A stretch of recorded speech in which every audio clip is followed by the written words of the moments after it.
2010, I think, moving to 11, we had a trip. We had a family trip to go to Nigeria.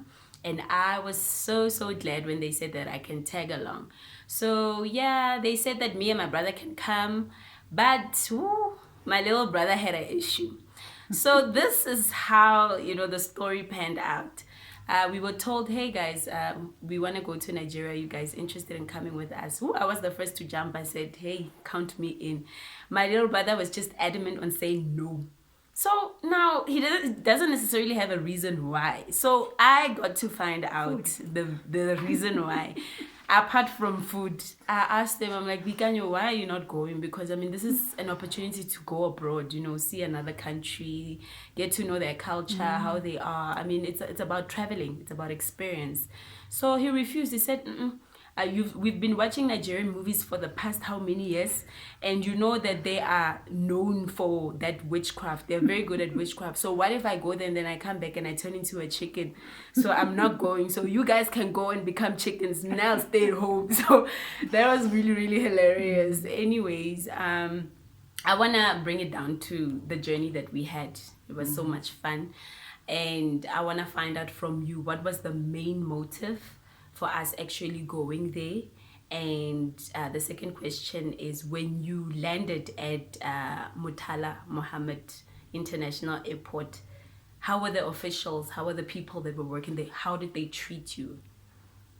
Wow, that was very wonderful trip that we had.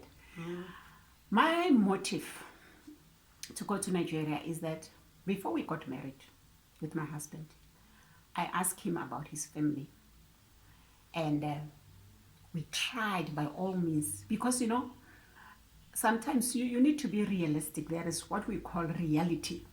We can be excited that yes, I'm getting married and this, but if you don't know the root of somebody that you are getting married to, that's really somehow. So I was very concerned that yes, I love you, I want to marry you, but my man, where do you come from?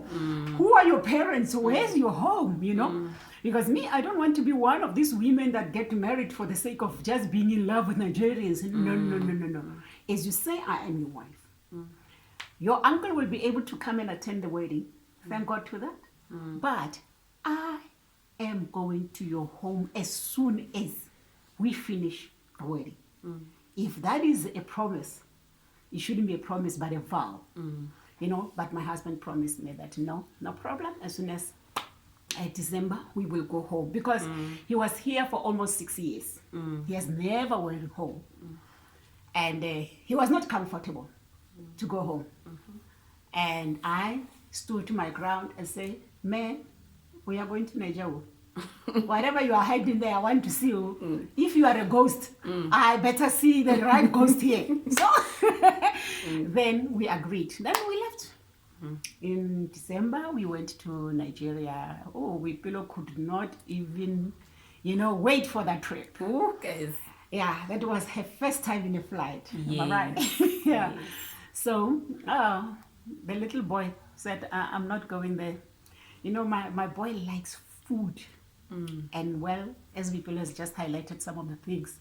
I say, hey, there's no KFC there. Hey, Mama, there's no chicken there. I can't go. Hey, what if we don't come back? Those kind of things. But I've got this positive daughter. So we left, my husband. And the trip was about 6 hours. Got there. And as we get to the airport in Lagos, wow, what an experience. Oh my God. Everybody was just saying, you are welcome. Oh, you are welcome, Mama. Madam, you are welcome. They all go on their knee. You are welcome. Oh, Jenny Messi. Oh, Messi Jenny. Yeah, Jenny Messi. How is South Africa? Like they have met me before. Like they have met us before. The people are loving. They are welcoming. I was so shocked. I said, what's wrong with these people? Are they all so overwhelming, guys? The whole airport, I'm not just talking about one person. Even the officials, all these people, as they take your passport, welcome, madam. How are you? You know what? Enjoy your stay. Enjoy. You know, we felt like queens. They treated us with dignity, with love. Oh my God. Then, one thing that you need to do, that anyway, we didn't have like cash, you know, like nairas. Something that surprised me, those people, they just put their money on the streets, you know, like their foreign exchange. Like they're trading shoes or bags. Exactly, like, you know, that kind of a thing. On the street, you can exchange your money. There is no crime like, you know, they can't even steal that money. You know, those are the things that we've just seen, but all in all, the people are loving, welcoming. Oh God, and they are not pretending. That's who they are. That's how they are. Natural is their nature. You know, love is their nature. So we really felt welcome as we get to the airport. Okay. And how was, because we had to, the next morning, we slept at a hotel in Lagos. The next morning we had to go to the village, which was how many hours away? I think it was 11 hours. Oh my God. Yeah, it was 11 hours. Travel. So we had to travel to Ugeli village in Delta State from Lagos. So can you briefly just tell us how was that experience for you? The transportation, the infrastructure, the surroundings, the food, because I remember we had to stop by and eat. And yeah, my mom, guys, she's not an experimentalist like me. I ate everything. No. I wouldn't compromise that one. No, you know what? As we left Lagos, I think it was very early in the morning. We took a cab to Delta State. I never knew that is so far. We drove at 8 in the morning. No, earlier. I think, yeah, before that, no? Okay. Then on our way to Delta, it was a long journey of about 11 hours. But, guys, the infrastructure is, yeah, I don't have a word for it. That was then, guys. We don't know how it looks they like have improved. I'm talking 2010. Potholes. It's not just a pothole, eh? It's like a dam. I'm telling you. I know my husband will kill me for this. But their infrastructure is... The roadblocks. And the roadblocks, you know, what they use. It's. I thought it was the movies. It was only on the movies. But it's a real... You know, they put a block on the road. A log, yeah, and they put the tires. Or drums. Yeah, then they will stop there. If they know that you are from abroad, oh my God, they will tell you, madam, you can't pass here without giving anything. You can't. Give a small nine. There's cold drink everywhere. Yeah, that one is small something. Something for the boys. Then my husband have to drop. You know, those are not tall gays, they are tall men. Yeah, straight. Yeah.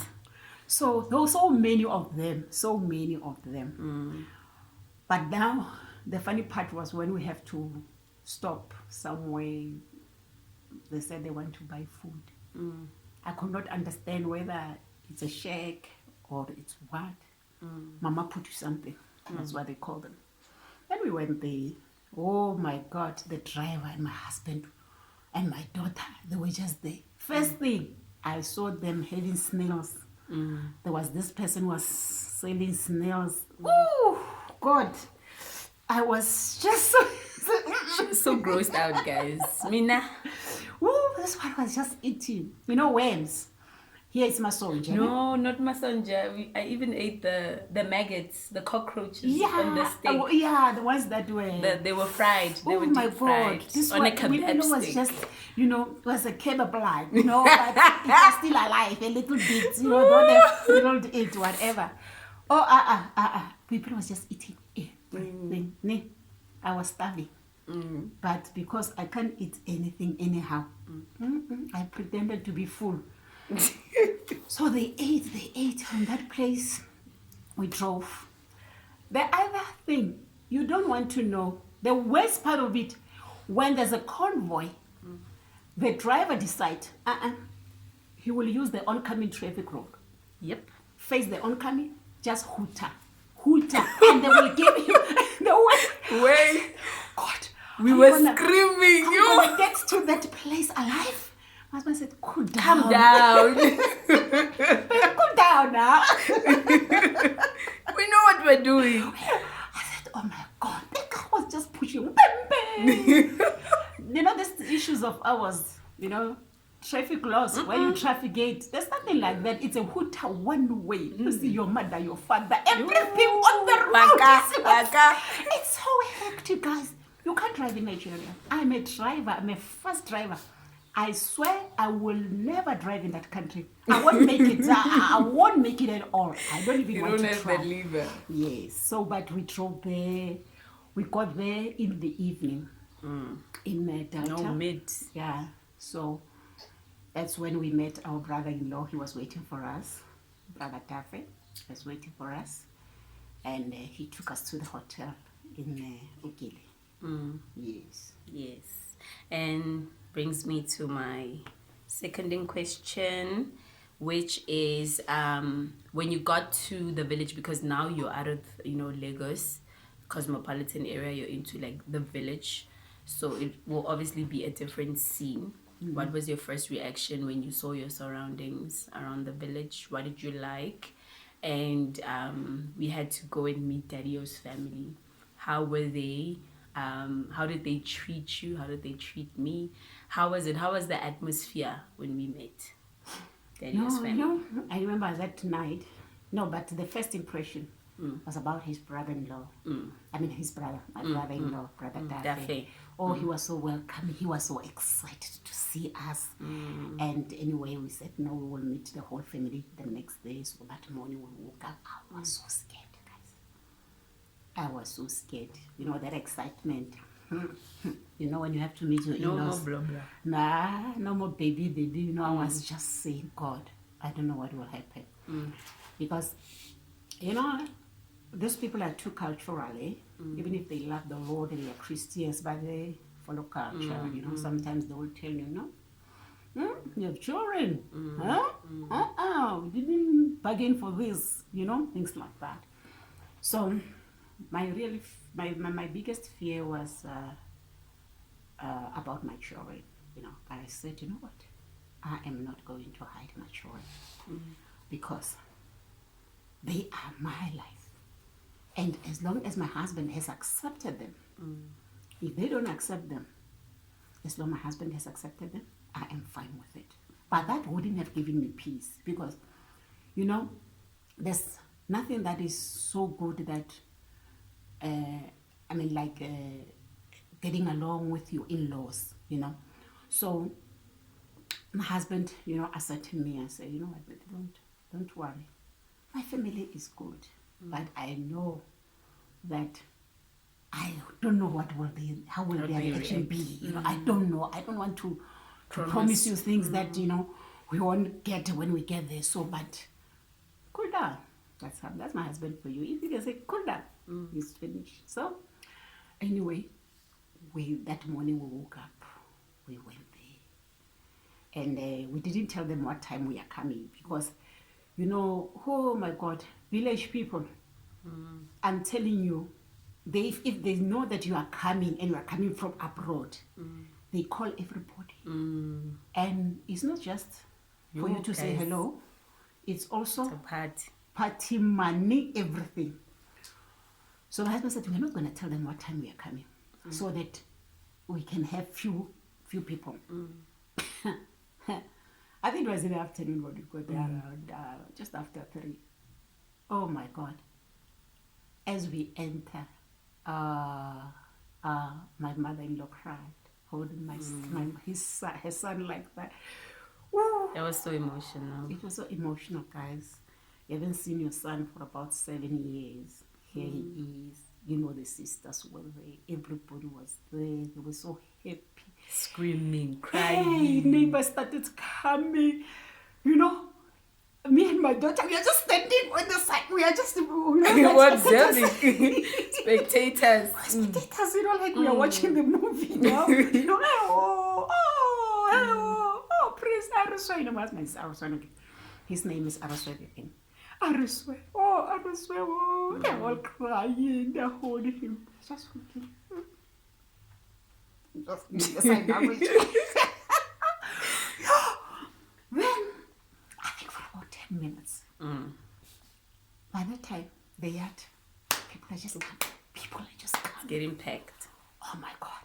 I said, what is this? What's happening here? But anyway, now our time came. Then my husband started to take us inside. Then called all the sisters, brothers, introduced us. Oh my God. We got hugs. Kisses, everything. Oh, they thought I was a white woman. They were not going to be happy. But anyway, wow, African woman. Oh, they hugged me. Oh, hey, actually, we the way they welcomed her. There was nothing like, this is my daughter. This is our son's daughter will come. Sorry. So we were so welcomed. Too much. Oh my God. I saw the love of God. I saw God. I saw God in those people, the villagers. I'm telling you, they started celebrating there and there. They threw a party right there. So we were really welcome. I remember there was one granny. That granny held you for a good 5 minutes, looked in your eyes, and was just speaking that language that we could not hear, but the way she was so happy, like she grabbed you with every piece of her, and that was just a beautiful moment to behold. Even though they don't know us, but we felt the love, guys. It's like we've known them for ages. It was such a beautiful encounter. Yes. Apparently, how it is that in their compound, it's like, how can I say? It's a big, what do you say? Like, badula kadi family, badula kadi family sabona. So this old lady, she's the oldest in the family. So she just came and grabbed me and started praying for me, blessing me. Oh my God, I even cried, the way she did it from her heart. She blessed me. I said, God, I thank you. Oh, for me, it was nice, like, God, I thank you. God, I thank you. You know what? You have made it for me, I am happy to meet these people because I wanted to know the roots of my husband. That's true. And God really did it for us. Wow, it was a beautiful encounter, guys. I wish I don't even have the videos anymore, but I shot a lot of videos, a lot of pictures, and it was really, really beautiful. And I also want to find out from you, how was the culture? How was the people around? I remember we went shopping. It was Christmas, né? Yeah. It was around Christmas time, and they have a specific attire that they wear when they welcome you in the family, because they gave us names as well. And that's where the name Ogenekewe comes from. And she will explain how they gave her the name that she has now. And yeah, just explain to us, how was the surroundings, because you obviously went around Delta with your sisters-in-laws. So how was it? Actually, what happened is that my husband's father passed on the 26th of December. So actually, it's not like they are doing rituals or whatever. So they have decided that on that day they do a celebration. But that was they were making a surprise for us. So they used that. And I was so surprised to say, these people are Christian, and then why do they want to celebrate Death. I mean, my father-in-law? What is all this about? So we were so concerned with my husband. And they wanted to surprise us because they wanted to do to bless us, to bless our marriage on that day. So she just said, no, we are doing that something for the family and we need to go to town. That my sister-in-law, Seren's mother. And teacher. So we went to there were two of them. We went to the market. Oh my God. Guys, that market is packed. Nigerians. No space. Bona, batho ba leke ba bantši. Bona kore, he ke move loto. There's one stepping, the one behind you. I get to give you a kind of lane. I was just holding my sister's-in-law like this. You know, and it's hot. It's hot. It's like you a know, sauna. and it's not, it's the temperature, you can't stand it. That weather is with. I'm telling you, in 3 days we were pitch black, eh? I even felt sick. Yeah. So, but one thing that I love about them, as you enter one shop, they'll say, welcome, mama, welcome, madam. They will give you a chair and there's AC inside. You understand what I'm saying? So you'll always go now, cooler. You'll be cooling down. You'll be cooling down. So we went to that market. You know, my sister-in-law saw that I'm not copy. She decided, you know what, the other one, Sister Esa said, you know what, I will leave you in my friend's shop. Then we will go around, then we'll come and pick you. At least you can get some AC and, you know, you can relax a little bit. And those people, they don't worry. So it was so congested. So they bought the materials. They made us outfits for the day. I don't know what is going on. These people are going all out. Then they just said, no. Even those outfits, we didn't even see them. They just went to say, they measured us.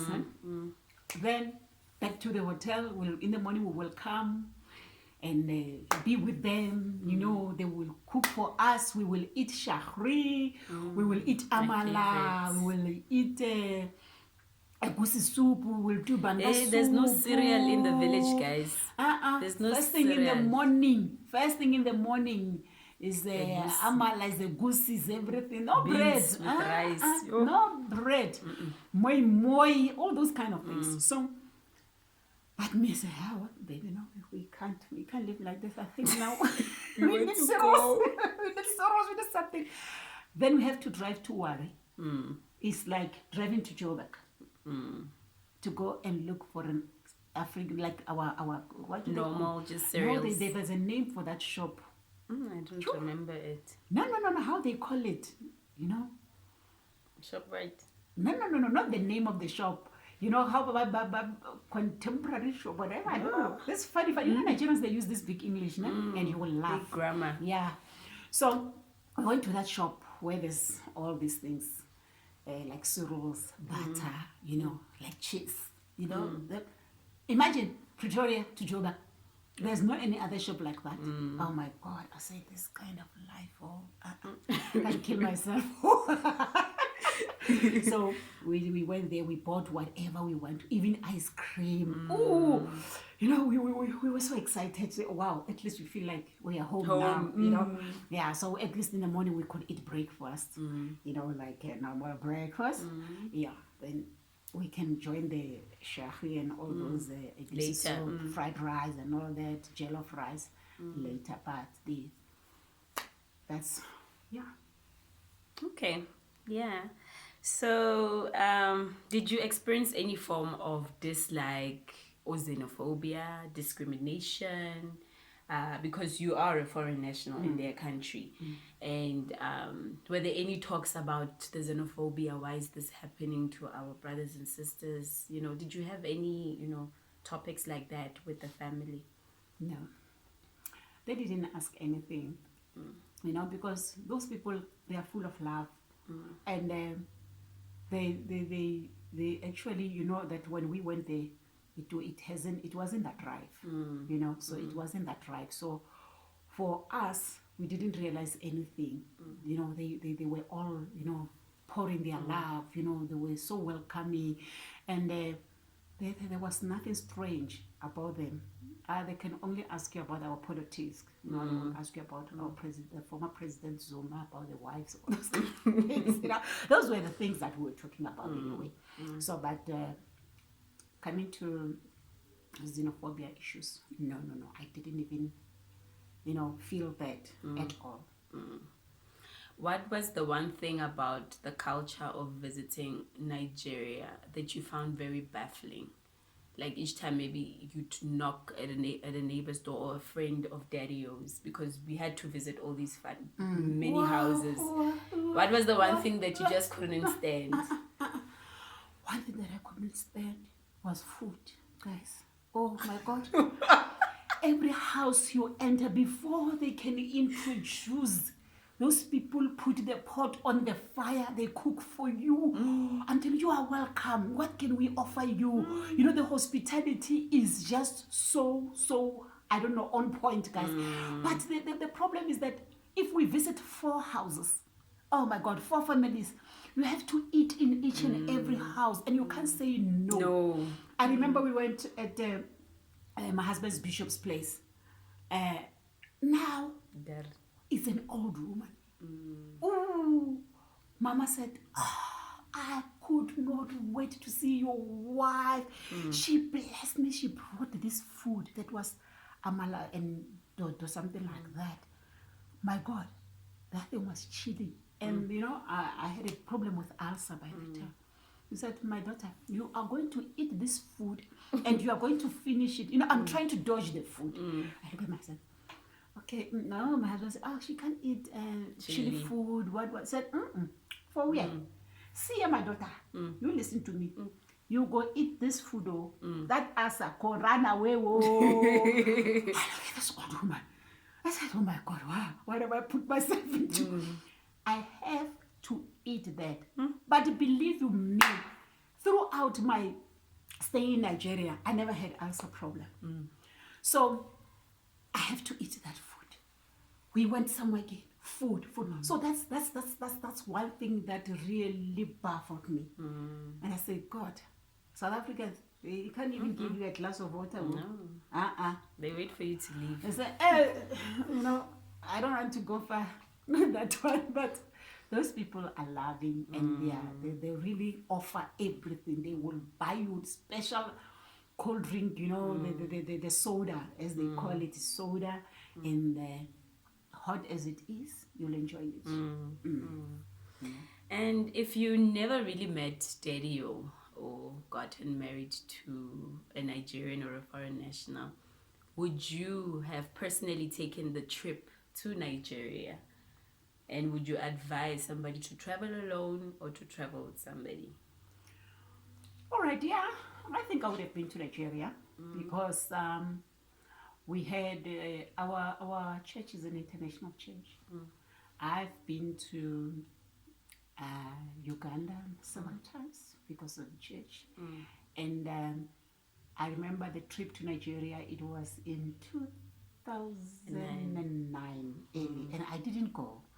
But every year there are trips that we are taking abroad. So I would have been to Nigeria because I do have pastor friends there, and they always invite me.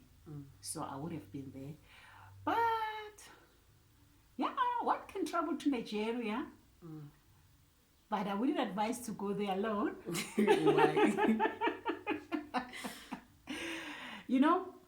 For safety, they can't harm you, but that place is so complicated.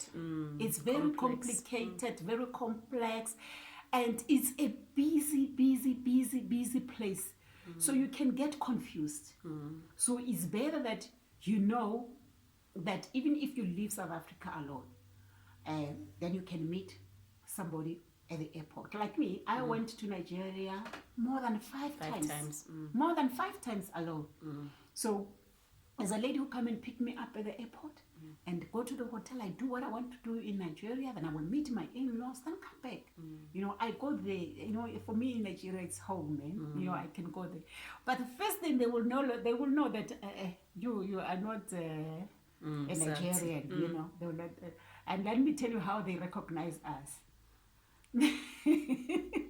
Going there. The body boy, our bodies, and they say, Nasauti, this one, you see, they know us. So, but they won't harm you, though there are other things they're talking about. I haven't experienced them. So, but I will advise that if you want to go to Nigeria, you are free, but just get somebody that will take you around, that you know. Okay. So what is the one thing that you took out of the journey that we went? What is the one thing that you'll never really forget about going to Nigeria for the very first time? The one thing. I think they're warm welcome. Mm. The love Mm. they've shown me. And every time I think of them, like now, I think after this issue of corona, it really disturbed us. Mm. We had a plan to go and take my mother-in-law to be with us at least 2 to 3 months. Because she's one person who gave me the love. She's one person who really introduced me to her elder sisters, to every family and everything. So I've seen that the families in Nigeria, they love each other. That family, I don't know about others, but the family of Osije, they are together and they love each other, and they've embraced us a lot when we were there. True. So their hospitality, I will never forget it.